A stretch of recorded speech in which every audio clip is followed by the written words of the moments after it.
Let me get this. I guess this is for Chris Bucknam first. I got to admit, I didn't know who Peter Maru was until he set your school record. First of all, am I saying his name right? Is it Maru? Yeah. Yeah.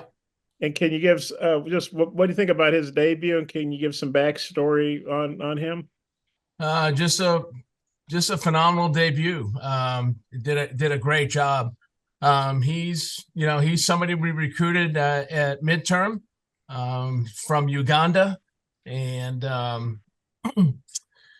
he ran at the World Championships in Eugene a year and a half ago as an 18-year-old, and decided after a year being out of school that he wanted to go to college and come to the U.S. And so we were lucky enough to get him. And he opened up with a great run this past weekend, and really, really impressed with it. That's his first indoor race he's ever run. So if you've ever seen the video or you look at the video at BU, it's a pretty chaotic place. It's a big kind of mosh pit of races, people in the infield. There's a lot of confusion. It's not really a clean television friendly place to be. And so, he was, it was a confusing race for him just because of all that's going on and not used to being on an indoor track with 22 other athletes. So considering all the chaos, he did a phenomenal job. And then Michelle was saying, I guess you guys are going your DMR Friday night. Yeah, we will run. It's at 2:00 in the afternoon. Okay. Okay. On Friday, and we have a great lineup coming in. We have the University of Washington, University of Texas, Oklahoma State University, Iowa State University, Virginia, and ourselves. So all trying to make that magical top 12 descending order list to get to the national meet. Do you know what your order is going to be or who all you're running yet on that? As of right now, we'll probably put Ben Shearer on the leadoff leg, the 1200 leg. TJ in the 400. The 800 will be Wells, and on the anchor we'll put Peter on the anchor. Okay. And then Chris Johnson, I think I got this right. I got it from Sean. I think you got 4 of the top 5 marks nationally in the 400. And so obviously I know, Britain was the best, but it looks like you're doing okay there still. Just kind of what's your take on your 400, the quality and the depth, and maybe have you figured out how you're going to run that in the SEC meet? Not as of yet. Obviously, we have some great depth there, and obviously we knew that coming back off of the World Championships with the young ladies who qualified and ran there, and we're fortunate enough to have them back. Obviously, we haven't made any decisions yet. We're going to get through this meet and see how everything stacks up, not just with us, but with the other schools. And obviously, we don't know what other schools are going to do, but we got to put ourselves in the best position possible. It's a strong event for us. So definitely we'll take it into real consideration who runs and how we get through the SEC meet in preparation for the national meet. But we want to put the cart before the horse. SEC is very important to us, so we're just gonna see how we size up and who we're gonna pick to run in that event. Do you feel like you almost have enough 400 runners for 2 quality relays? Is that stretching it? I know you can't run 2 national. For us, it would be nice to run 2 relays. We feel like we had the quality and the depth to have probably 2 relays in the top 2. That's the way we really, really feel about it. Definitely top 3, and that's no disrespect to any program. I just think that's what we're fortunate to have at this current time. So hey, NCAA doesn't allow that, so that's not even a focus of ours. But we gotta see where we at the SEC meet, national meet wise, and it's good to have some options. Do you feel like and I realize you can't do it, but you feel like you have 8 400 runners that theoretically could make two of the top 3 teams in the country. Absolutely. Okay. Absolutely. Not without a doubt. Yeah. And then I know obviously you're resting a lot of folks, making sure everybody's okay for next weekend. But what's the significance of this Friday meet for y'all? It gives the kids that, I guess, if you would like to say, however you want to look at it, on the fringe, it gives us another chance to evaluate what we have and who's running and how we're gonna get down to 27. So it's another evaluation. Every meet that we do is an evaluation, and obviously who's healthy, who's ready to run, and who's looking at their best when it really matters the most, and that's the SEC meet. And then once we get through that, we'll move to the national meet. But our focus is SECs right now and putting the kids in the best position possible to be successful as a team. And I guess for both y'all, maybe Chris Bucknam could take it first. You guys, I know you've sent some athletes to New Mexico and some to Boston, and maybe I've missed somewhere else, but you guys have been able, because of your facility and everybody wants to come here, you guys have been able to stay home. How nice is that? Not having to travel. I guess it's nice for the budget and nice for the competition too. Yeah, for all those reasons, Bob, it's mostly a blessing, a little bit of a curse, simply because on the curse end of things, we get a lot of phone calls during the week, a lot of requests, a lot of changes. We're just on the phone constantly trying to minimize problems and work things out. So it's good for everybody. But obviously the blessings are phenomenal.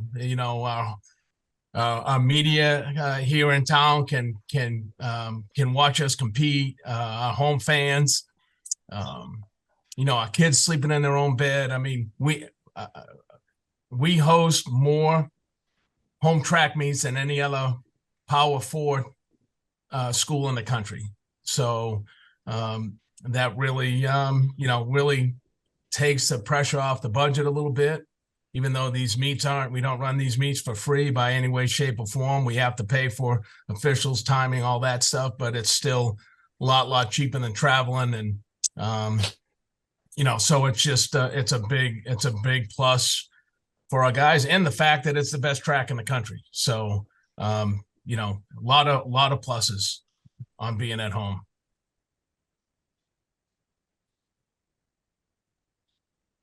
Chris J, you got a thought on that?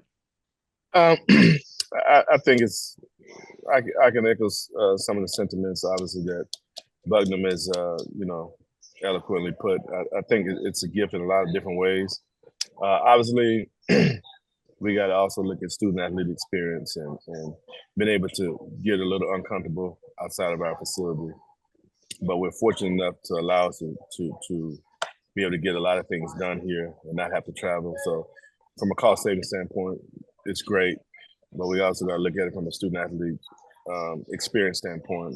And so all those things play factors into what we do. But I think we're fortunate enough to be able to have some great home competitions and allow us to qualify for nationals and set us up well for the SEC meet and the national meet. But we got to think about getting our kids prepared to be outside of the building and be a little uncomfortable in that way as well. For Chris Bucknam, I don't know if you noticed this. I don't know if you read the guys' bios or not, but I guess Sean wrote it up. I assume he said that Maru's favorite holiday destination is Boston. Yeah, what do you think? I don't know where that came from, man.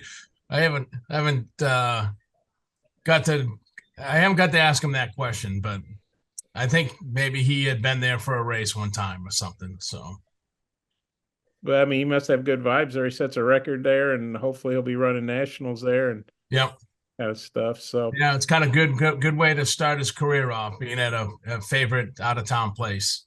Yeah. So yeah, I think I'm good. Thanks. Thank you, Bob. Jacob, did you have a question? Yeah, I'll ask Coach Buck. I'll start with you.